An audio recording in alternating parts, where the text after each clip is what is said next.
प्रभु यीशु मसीह के मुबारक नाम में आपको मेरा सलाम मिले।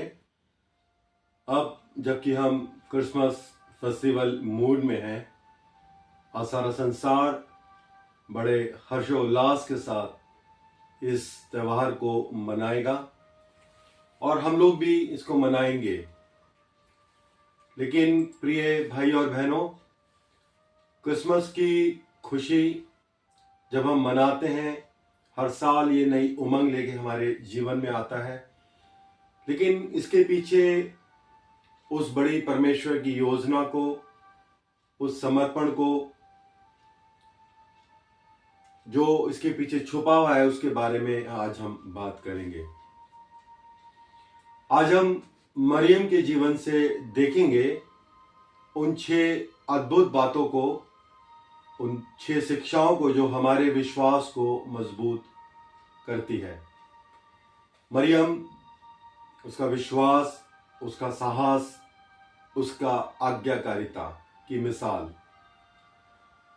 क्रिसमस सिर्फ सजावट, उत्सव और गीतों का दिन नहीं है। ये उस स्त्री को याद करने का दिन है जिसने परमेश्वर की योजना को पूर्ण करने के साथ स्वीकार किया। उसका जीवन हमें बताता है कि विश्वास कैसा होना चाहिए। जो पहली सीख है वो है परमेश्वर की इच्छा पर पूर्ण समर्पण। हाँ, ऐसा ही हो। लूका 1:38 में हम सब इस वर्ष को जानते हैं। जब फरिश्ते ने संदेश दिया, उसके बाद मरियम ने के सामने बहुत सारी कह लीजिए मतलब मुश्किलें हो सकती थी। समाज क्या बोलेगा, परिवार क्या सोचेगा, बदनामी होगी। लेकिन उसने कहा, मैं प्रभु की दासी, तेरे वचन के अनुसार मेरे साथ वैसा ही हो। ये सीख है, परमेश्वर की योजना देखने में बहुत कठिन लगती है, पर वही सबसे उत्तम होती है। दूसरी बात जो हम देखते हैं, गलतफहमियों और अपमान में भी विश्वास। मत्ती 1:19 में हम इस बात को पाते हैं। एक कुंवारी लड़की का गर्भवती होना उस समय एक बड़ी बदनामी थी। यहां तक कि यूसुफ भी चुपके से उसे छोड़ने की सोच रहा था। फिर भी मरियम ने विश्वास नहीं छोड़ा। जब लोग ना समझे, तब भी परमेश्वर समझता है और रक्षा करता है।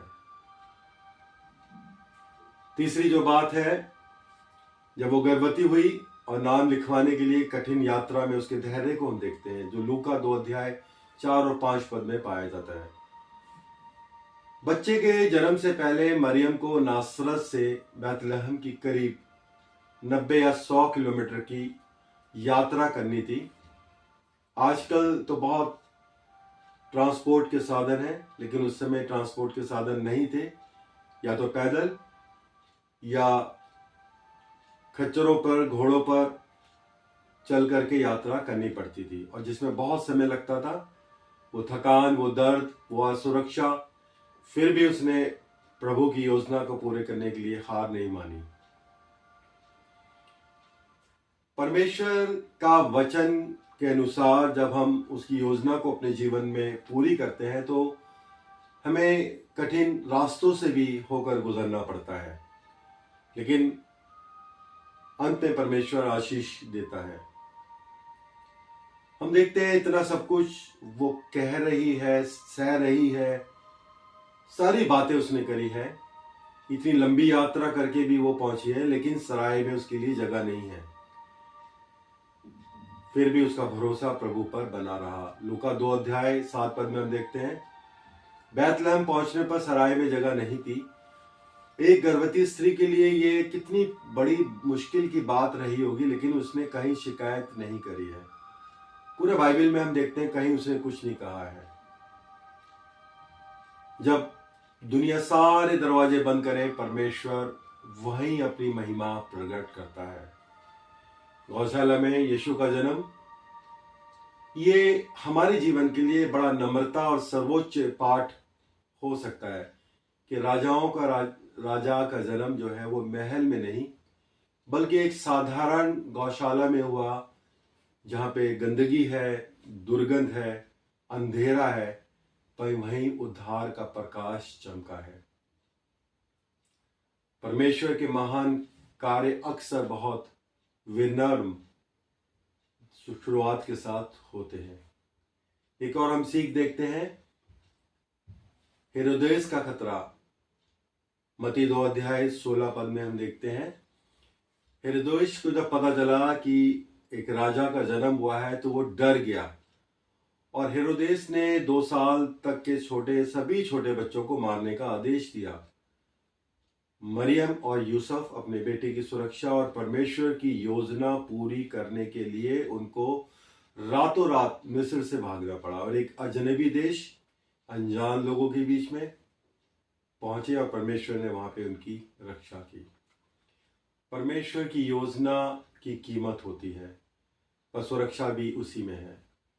आज की कलीसिया के लिए जो संदेश है वो ये है, जब हम क्रिसमस पर्व को मना रहे हैं तो हम विश्वास में रहें, आज्ञाकारिता में रहें, नम्रता में रहें, क्योंकि मरियम का जीवन हमें ये सिखाता है। परमेश्वर की आज्ञा मानना आराम से अधिक महत्वपूर्ण है। नम्रता में शक्ति छिपी होती है। कठिन विश्वास परिस्थितियों में ही कायम रहना चाहिए। जब हम नीचे झुकते हैं तो परमेश्वर हमें ऊंचा उठाता है।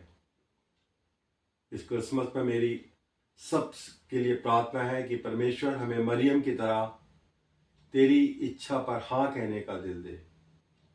अपमान और गलतफहमी के बीच विश्वास में बने रहने की शक्ति दे प्रभु। कठिन परिस्थितियों में भी परमेश्वर हमें धैर्य और भरोसा दे। जीवन में जब जगह ना मिले तब भी विश्वास डगमगाए नहीं। जब हमें आदर और सम्मान ना मिले तो भी हम प्रभु में बने रहे। नम्रता में जीने की आशीष दे प्रभु। हर खतरे में प्रभु तेरी सुरक्षा हमारे साथ हो। मरियम शांत रही, पर उसकी आज्ञाकारिता ने संसार बदल दिया। आज जब हमें परमेश्वर बुला रहा है तो क्या हम कहेंगे, हाँ प्रभु तेरी इच्छा के अनुसार?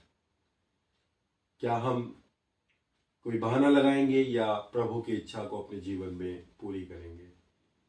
ये विचार करने योग्य प्रश्न है जो मैं आपके और अपने लिए छोड़ना चाहता हूँ, वरना ये क्रिसमस एक यूं ही त्यौहार बन करके रह जाएगा। एक क्रिसमस के बाद दूसरा क्रिसमस आएगा, लेकिन परमेश्वर अपनी योजना हम सबके जीवन में पूरी करे और हमारे जीवन से जो हमारे आसपास, हमारे इर्द गिर्द जो लोग रहते हैं, वो प्रभु के प्रेम को, परमेश्वर की दया को, परमेश्वर की योजना को हमारे जीवन से जानने वाले हो सके। प्रभु हम सबको बहुत बहुत आशीष दे।